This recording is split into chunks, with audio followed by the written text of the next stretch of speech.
Hello दोस्तों, आप सभी को गुलाब जामुन जैसी मीठी मीठी नमस्कार। और उसी के साथ आप लोगों का स्वागत है आईपीओ के लव ट्रायंगल शो में।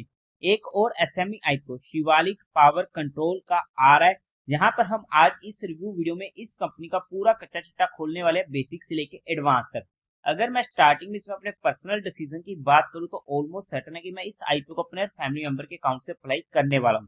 बट ऐसा डिसीजन क्यों है वो आप लोगों को इस आईपीओ की डिटेल्ड रिव्यू वीडियो में पता लग जाएगा।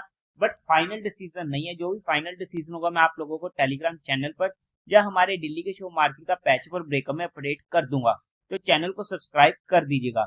और उसी के साथ साथ आप लोग एक बार इस वीडियो को देख लीजिएगा, समझ लीजिएगा, फिर अपने रिस्क रिवॉर्ड रेशियो और माइंडसेट के अकॉर्डिंग अपने फाइनेंशियल एडवाइजर से कंसल्ट करके कोई फाइनल एक्शन बनाइएगा। और अगर आप लोगों को म्यूचुअल फंड में या इंश्योरेंस सेगमेंट में किसी भी तरीके की कोई भी हेल्प की रिक्वायरमेंट है, या आप लोग चाहते हो कि being a mutual fund distributor हम आपका पैसा मैनेज करने में आपकी हेल्प करें, तो आपको डिस्क्रिप्शन में मेरा फोन नंबर मिल जाएगा, आप मुझसे कांटेक्ट कर सकते हैं। आपकी क्वेरी को जल्दी से जल्दी सॉल्व कर दिया जाएगा। अब अगर हम कंपनी की बेसिक डिटेल की बात करते हैं तो 2004 में ये कंपनी इनकॉर्पोरेट हुई थी, मतलब कि 2 डिकेड्स का टाइम हो चुका है। काम की बात करते हैं तो मैन्युफैक्चरिंग करती है इलेक्ट्रिकल पैनल्स को। प्रोडक्ट पोर्टफोलियो में कंपनी के आ जाते हैं PCC panel, IMCC panel, smart panels, MCC panel, DG synchronisation panels, outdoor panels, HD panels up to 33 kV, VFD panels, power distribution board, bus ducts and LT and HD APFC panel. काम wise बात करते हैं तो एक अच्छा काम हमें यहाँ पर देखने को मिल रहा है। इंडस्ट्री के लीडर जैसे कि L&T, Siemens, Schneider electrical and TD के ऑथोराइज करती है कंपनी को, ताकि ये मैन्युफैक्चरिंग कर सके fully type tested panels as per IEC 61439 1 and 2, IEC 61641 and IS 1893। Company manufacturing करती है 11 kV and 33 kV of HD panels. और कंपनी ने सर्व किए हैं ये panels more than 15 industrial sectors in India और as well as outside India, जिनमें आ जाते हैं Nepal, Bangladesh and African country जैसे कि Uganda, Kenya, Nigeria and Algeria. Company की जो मैन्युफैक्चरिंग फैसिलिटी होने वाली है वो होने वाली है फरीदाबाद में, यानी कि हरियाणा में। और उसी के साथ साथ अगर हम कंपनी की एम्प्लॉयज की बात करते हैं तो एज ऑफ दिसंबर 31 2023 कंपनी का 180 पीपल होने वाले एम्प्लॉयमेंट में। ओवरऑल में काम वाइज एक अच्छा काम हमें यहाँ पर देखने को मिल रहा है।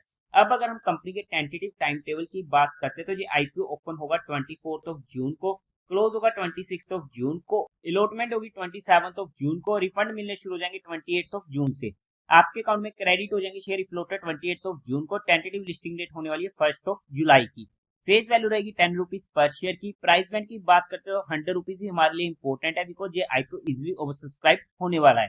फ्लोर साइज की बात करते हैं 1200 शेयर्स का। टोटल इशू साइज है 64.32 करोड़ का, जो पूरा का पूरा होने वाला है फ्रेश इशू। एनएससी के एसएमई पोर्टल पर ये आईपीओ लिस्ट होने वाला है। कोटा की बात करते हैं तो वहां पर क्वालिफाइड का 50% का, रिटेल में 35% का और एचएनआई में भी 15% का होने वाला है। लोट साइज में रिटेल कैटेगरी में एक लोट 1200 शेयर्स का होगा, जिसकी अमाउंट पड़ेगी 1,20,000 रुपीज की। एचएनआई कैटेगरी में मिनिमम 2 लोट्स के लिए अप्लाई करना पड़ेगा, जिसकी अमाउंट पड़ेगी 2,40,000 रुपीज की। अब अगर हम कंपनी के प्रमोटर्स की बात करते हैं तो वहां पर अमित कुमार जिंदल, सपना जिंदल कंपनी के प्रमोटर होने वाले हैं। प्री होल्डिंग की 96.63% की, जो पोस्ट इशू रह जाएगी 70.86% की। अब अगर हम कंपनी के मेन मुद्दे की बात करते हैं, यानी कि कंपनी के फाइनेंशियल की, तो वहां पर सबसे पहले टोटल असेट 2021 में था 48.69 करोड़ का, जो इंक्रीज होते थे फर्स्ट 9 मंथ ऑफ 2024 तक पहुंच चुका है 78.14 करोड़ के। अच्छी ग्रोइंग रेट होने वाली है। रेवेन्यू 2021 में था 52.38 करोड़ का, 2022 में 57.41 करोड़ का, 2023 में 82 करोड़ के, 2024 के पहले 9 मंथ में 63.79 करोड़ के। अच्छी ग्रोइंग रेट है। प्रॉफिट आफ्टर टैक्स 2021 में था 67 लाख का, 2022 में 1.74 करोड़ का, 2023 में 7.16 करोड़ का और पहले 9th मंथ में 7.6 करोड़ का। फिर से काफी अच्छी ग्रोइंग रेट होने वाली है। हालांकि एकदम से जहां पर आईपीओ आने से जस्ट पहले 18 मंथ में हमें काफी ज्यादा बूस्ट देखने को मिला है इनके प्रॉफिट आफ्टर टैक्स में। नेटवर्थ की बात करते हैं 30 करोड़ की, रिजर्व एंड सरप्लस में 31 करोड़ का और टोटल बोरिंग कंपनी के पास होने वाली 33 करोड़ की।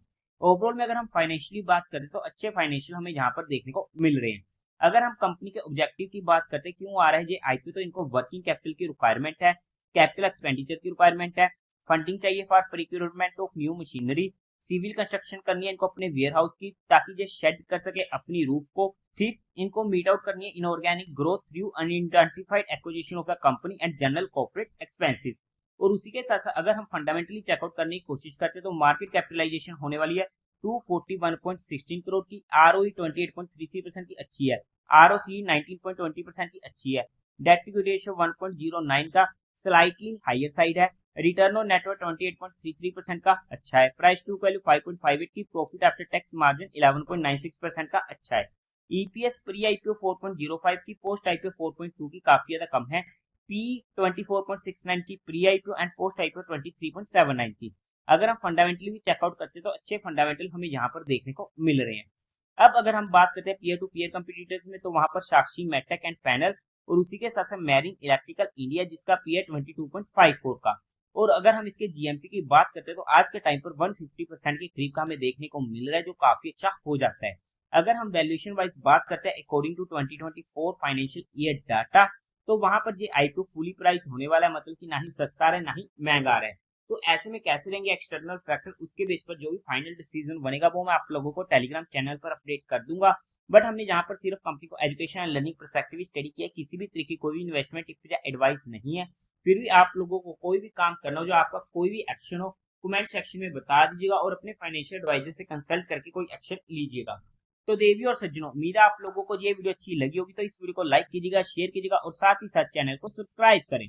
हर हर महादेव।